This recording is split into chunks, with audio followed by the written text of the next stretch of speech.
My roommate is trying to sublease her room to someone who assaulted me in the past, saying tough luck, not her problem, and to deal with it. Posted by you/Blothra111. When I, 22F, was a freshman in college, a guy named Pete, fake name 21M, began harassing me to date him. I refused repeatedly, and it ended with him ripping my shirt off at a party in an attempt to touch my chest. I filed a police report, and Pete was found guilty of assault. I have a 1,000-foot restraining order against him. Fast forward to this week, my roommate Shelly, 21F, needs a subletter to take over while she studies abroad for the summer. She only found out she was leaving 2 weeks ago and has been looking for someone to take her place since then. She found Pete on Craigslist and asked me if I approved. I showed her my court documents, but Shelly claims she can't find anyone else and says I will have to deal with it. We got into a heated argument, and she left the apartment. This morning, Shelly texted me that Pete would be moving his stuff into the apartment today.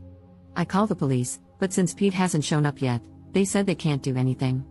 Shelly also says she will stay for the remainder of the week. The lease states that she can move in whoever she wants without my permission, and the same goes for me, but the restraining order complicates things. The landlord told me it's between Shelly and me to figure out. Both Shelly and I have 1-year leases that expire in December with the same terms. Commenter. Is Pete aware that you're the person he'll be sharing the apartment with?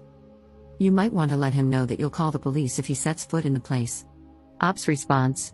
Pete is aware that I'm the roommate because Shelly posted the ad with a photo of both of us, without my permission. I already promised that I would call the police, but Shelly is locked in her room and refuses to listen to me. I'm sitting by the door with 911 pre-dialed. Commenter.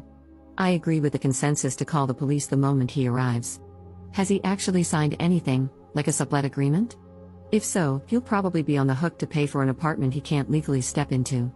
I'm also not a lawyer, but I can't imagine that attempting to enter a living arrangement with someone holding a restraining order doesn't negate the restraining order. The first question I would ask Pete if I were a cop or judge is, why did you think you could live there without violating the order? Ops response. Shelly claims that Pete has already paid her for all 3 months in advance and that he signed a contract with her. I told her that her contract does not override my restraining order, but she basically put her hands over her ears to drown out what I was saying. I plan on calling the cops the moment I see his car pull up, which is less than 1,000 feet away. Shelly will still be here for the rest of the week, so I'm afraid this will escalate. Update 5 days later. Hi everyone, thanks for reading this update. I've added some extra details at the beginning to better explain what happened. Things took some M. Night Shyamalan twists. Details: Shelly and I were not close friends.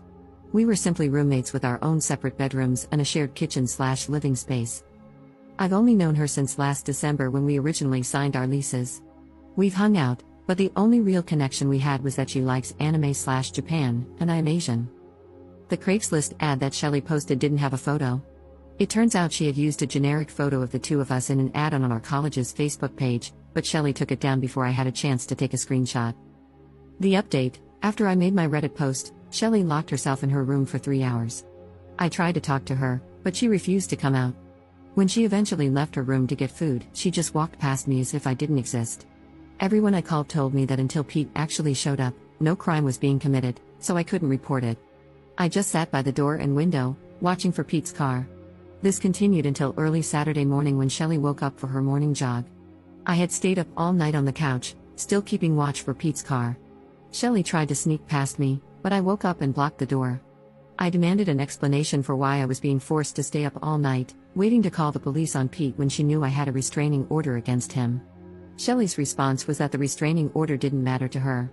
She claimed she had dealt with unreasonable people like me before and had never listened to a restraining order, so why should she start now? The more I listened, the sicker I felt. Shelly basically admitted to me that she is a beach. I told Shelly she was a real piece of work and that I would continue keeping watch for Pete while considering legal action. She replied that she was done looking for subletters and that it was my problem. I told her to go for her jog, and she left, only to return a bit later and lock herself in her room again.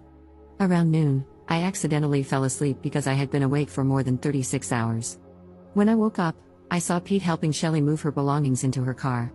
While I didn't see him inside the apartment, he was helping her in the parking lot. I immediately locked them both out and called the police.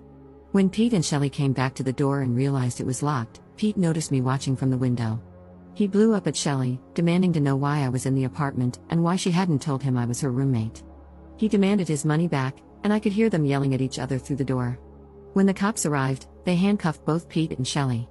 I explained the situation, and Pete claimed he had text messages and emails to back up his side.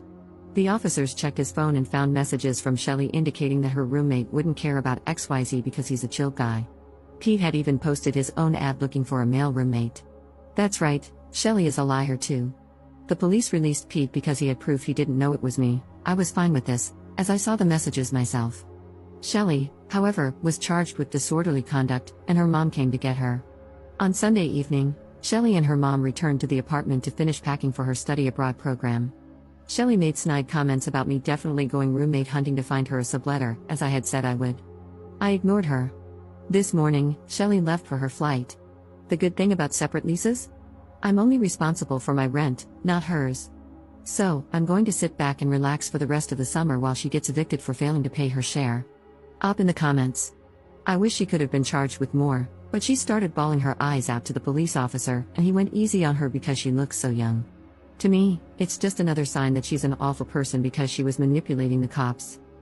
The lease explicitly states that I'm not liable for her rent, and even if she tries to sue me, it's my word against hers, and I'm confident I would win that legal battle.